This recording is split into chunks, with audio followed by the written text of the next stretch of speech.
It all started with a family trip. It was the year 2009, and we had decided to take a small vacation for my 20th birthday. Looking back now, I wonder why my family didn't wait one more year and take the trip to Las Vegas for my 21st birthday instead. Going to Las Vegas at 20 is like going to an amusement park where you're too short to ride the good roller coasters. Being an only child, it was just my mum, dad, and me. Since we lived in Southern California, we decided to drive there in our minivan instead of booking plane tickets. This choice also meant avoiding the dreadful experience of Los Angeles International Airport. Anyone who's taken that road trip before knows there isn't much to see, just desert and hot asphalt. We stopped in a small town called Baker, California, where we ate at a C-rated Del Taco, filled up on overpriced gas, and checked out the world's largest thermometer, which read 108 degrees Fahrenheit that day. This was a fairly average temperature for early summer, since the town is so close to Death Valley. During the ride, conversations mostly consisted of my dad and me making Simpsons jokes and references, which my mum didn't understand. Meanwhile, my mum and dad talked about family matters that didn't really interest me. At the time, I had an old Game Boy with me, so I could keep myself entertained enough to avoid total boredom. The total drive from our house to Las Vegas was about 6.5 hours. We finally arrived at the Strip and found our Hotel Circus. It wasn't the most luxurious hotel on the Strip, but I didn't complain. We had a nice 4-day, 3-night trip and did all the typical Las Vegas activities. But that's not what I'm here to talk about. It was the 3rd day of our vacation, and we didn't have any specific plans for that day. At first, we thought we'd just walk around the Strip and see if anything caught our attention. However, my mum had a migraine that day, so my dad and I decided to leave the city and go on a little adventure by ourselves. We were both fascinated by UFO phenomena and were aware of the legendary secret base known as Area 51, located about 85 miles north of Las Vegas. We planned a small adventure, heading north along Nevada Highway 375, also known as the Extraterrestrial Highway. The idea was just to look around and take some photos near the base. By the way, I find the concept of a legendary secret base pretty hilarious. We didn't expect to see much, just the signs saying, "This is US government property and trespassers will be shot." But we thought it would make for a great photo op, and being able to say, "Hey, I went to Area 51" would be pretty cool. We drove for about an hour and a half and didn't encounter any traffic along the way, which was a little unsettling, but not surprising. We got as close as we could to the base, stepped out of the car, and were greeted by exactly what we expected. A dirt road blocked by a locked gate and those infamous signs. What was strange, though, was the lack of fences or walls to keep people out of the restricted areas. There were only orange markers stuck into the ground. I guess they assumed no one would dare enter. We could see all the equipment used to monitor curious visitors like us. There were strange devices on the ground, likely used for vehicle detection, thermal tracking, and various video cameras. Before long, I noticed a white pickup truck on a hill with two men inside, watching us through binoculars. They were probably there to make sure we didn't do anything stupid, and to remind us that this was serious business. I'm sure people like us visit the area all the time. Of course, we didn't do anything foolish. We just took a picture in front of the trespassers will be shot on sight sign, looked around a bit, and decided to head back as it started to get dark. The problem was, it shouldn't have gotten darkened, yet the light was fading at an incredible pace. When we arrived at the base's perimeter, it was around 3 p.m., so we should have had at least 5 hours of daylight left. But it felt like we had been there for just 45 minutes. My dad checked the time, and it really was 3:43 p.m., but his watch had stopped. We briefly discussed this strange occurrence, but then decided to get back in the car and hit the road. We climbed into the minivan, sat down, buckled up, and my dad turned the ignition. The engine started, but none of the car's electronic components were working.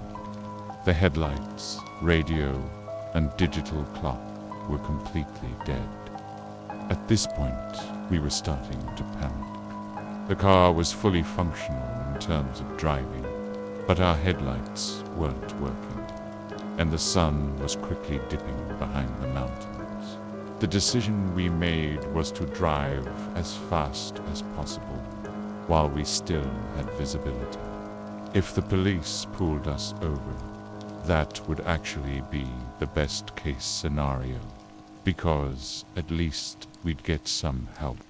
A speeding ticket or even a hefty fine would be the least of our worries. Naturally, we thought about trying our cell phones, but just like the other electronics in the car, they were completely dead. So, to summarize the situation, my dad was now driving the minivan like a madman, going at least 110 miles per hour on a completely deserted highway, trying to get back to civilization before the sun dipped below the horizon. It was roughly 3:55 p.m. My dad was entirely focused on the road, but as I looked out the right window of the car, I started to see something. I didn't want to tell him, because if he looked, he might swerve the minivan and kill us both. Honestly, I can't fully describe what I saw. There were streaks of light in various colors, like fireworks collapsing inward rather than exploding outward in silence. There were massive, pulsing lights swinging back and forth in the sky, and other things my vocabulary simply fails to capture. These were definitely unidentified flying objects, but I don't think they'd qualify as any kind of alien spaceship. Meanwhile, another strange phenomenon began to unfold.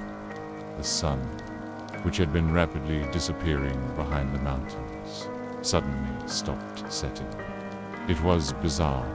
The sun was completely hidden behind the mountains, but we could still see a glow emanating from behind them. It was as though we were trapped in perpetual twilight. As strange as it was, this worked in our favor. At least we could continue driving and hopefully make it back to the city, leaving this chaotic mess behind us. At the same time, I was relieved to notice that the strange lights I'd seen earlier had disappeared. But our newfound optimism didn't last long. We had been driving for over an hour at twice the speed limit, yet it felt like we hadn't made any progress. At this speed, we should have seen some kind of building or other drivers. In fact, thinking back, we should have already reached Vegas. Instead, we were still staring at the same abandoned highway and a strange orange hue, with no recognizable landmarks in sight. There was no chance we had taken a wrong turn. We had been on a straight path the entire journey. Something was seriously wrong, and we both knew it. We continued down this seemingly endless road, moving without any sense of time, until we finally saw something different. In the distance, there was something large covering both lanes of the road.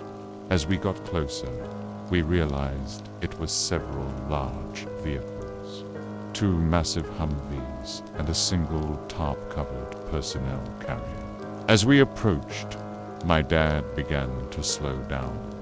The closer we got, the soldiers on top of the vehicles began to shine extraordinarily bright spotlights at us. Then a deep voice echoed from a loudspeaker.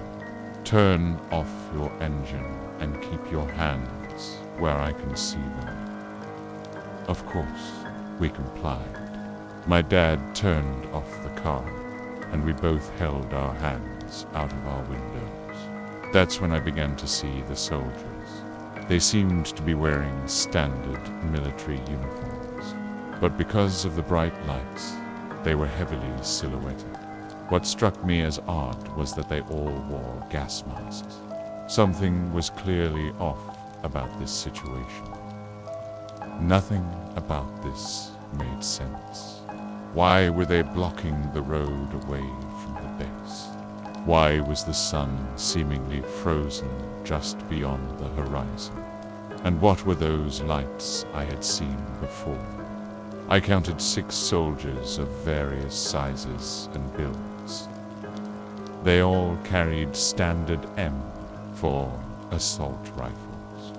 However, there was something strange about them, emphasized by their gas masks. Soldiers approached from either side of our vehicle. Each window met a soldier, and the soldier on my dad's side asked in a harsh, slightly distorted tone, "What are you doing here?" My dad nervously replied, "We're just trying to get back to our hotel." The soldier responded in a deeper, more distorted voice, "Hotel? I don't think there's a hotel around here." At this point, I began to feel strange. Time and space felt distorted. I looked at the soldier on my side of the car and noticed that not a single inch of his skin was exposed.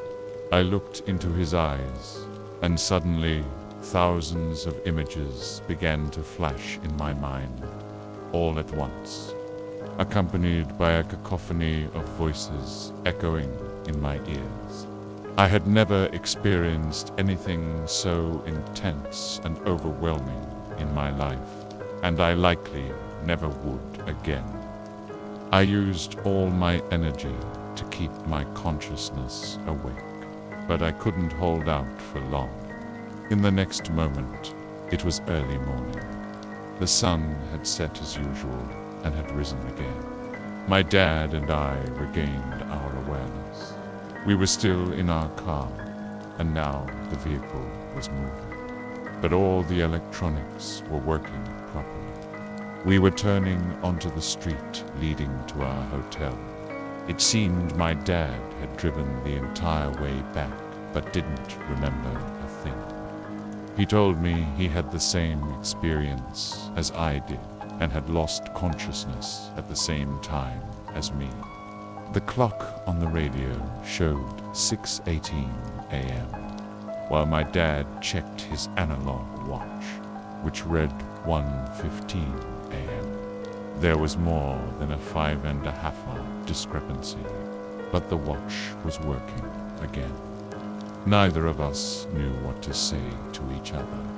We were both far from understanding what had happened that night. When we arrived at the hotel, my mum was distraught with worry, and we didn't know how to explain what had happened. We told her that our car had broken down on the highway and that we had to wait all day for help. We mentioned that we forgot to charge our cell phones, so we waited until early morning when a generous truck driver stopped to help us get the car running again. She was understandably furious, and she had every right to be, but she believed our story. In truth, we were uncomfortable sharing what really happened because we didn't fully understand it ourselves. My dad and I still haven't talked about that night.